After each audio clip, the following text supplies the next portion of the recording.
Magna cum laude nang magtapos si kapatid na Lana May Galvez sa kursong Computer Engineering mula sa Bulacan State University. Graduate ako ng Bachelor of Science in Computer Engineering, pero ang dream course ko talaga is Architecture. Then eventually nagustuhan ko naman yung course ko. Then during my college, pandemic, online class yung start nung first year and second year. Then nag-continue na sa university in third year and fourth year. So habang nag-aaral ako, nag-sideline din ako or part-time sa isang company sa Canada na nag-graphic design ako doon sa kanila. Nagde-design ako ng logo, t-shirt. Hindi man ito ang pangarap niyang kurso, unti-unting natutuhan ni kapatid na Lana na mahalin ang larangang kanyang pinag-aaralan, lalo na't nagbigay daan ito sa iba't ibang oportunidad para sa kanya.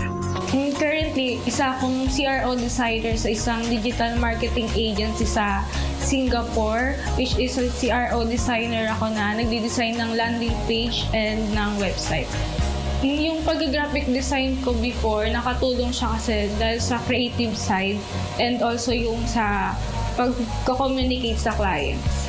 Mag-start yung work ko ng 9 a.m. to 6 p.m. Usually kasi yung full-time ko is 8 hours siya. Then meron pa akong part-time na other clients. So bukod sa 8 hours, kumakain pa siya ng mga ilang oras para sa trabaho. Gaano man kaabala sa paghahanap buhay, hindi pinababayaan ni kapatid na Lana ang pagtupad ng kanyang tungkulin bilang isang mga awit sa loob ng Iglesia ni Cristo. Nabibigyan ko pa din ng time yung mga gawain katulad ng online Bible mission pagkatapos ng mga trabaho. Sa akin po kasi sobrang halaga na po ng pagiging mga awit kasi po since PNK naman po, mga awit na po ako. Gusto ko po talagang mabigyan ng kapurihan ng ating Panginoong Diyos. Para kay kapatid na Lana, isa ring mahalagang tungkulin ang pakikibahagi sa pagpapalaganap ng mga salita ng Diyos.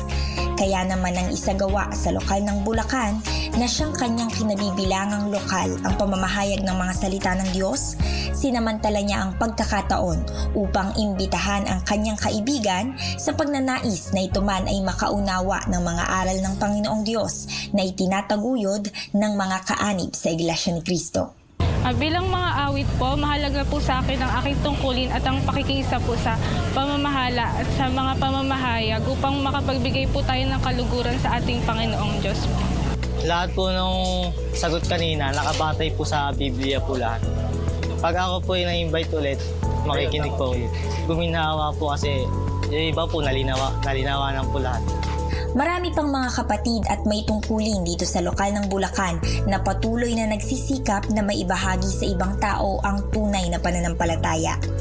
Gayon din sa iba't ibang lokal dito sa distrito ng Bulacan West, walang sawang inaanyayahan ng mga kapatid ang kanilang mga kakilala, kaibigan at mga mahal sa buhay sa mga ganitong pamamahayag ng mga salita ng Diyos. Base po sa aking obserbasyon ay hindi lang po siya siguro base sa opinion ng isang ministro. Sa Biblia po nanggagaling po ito.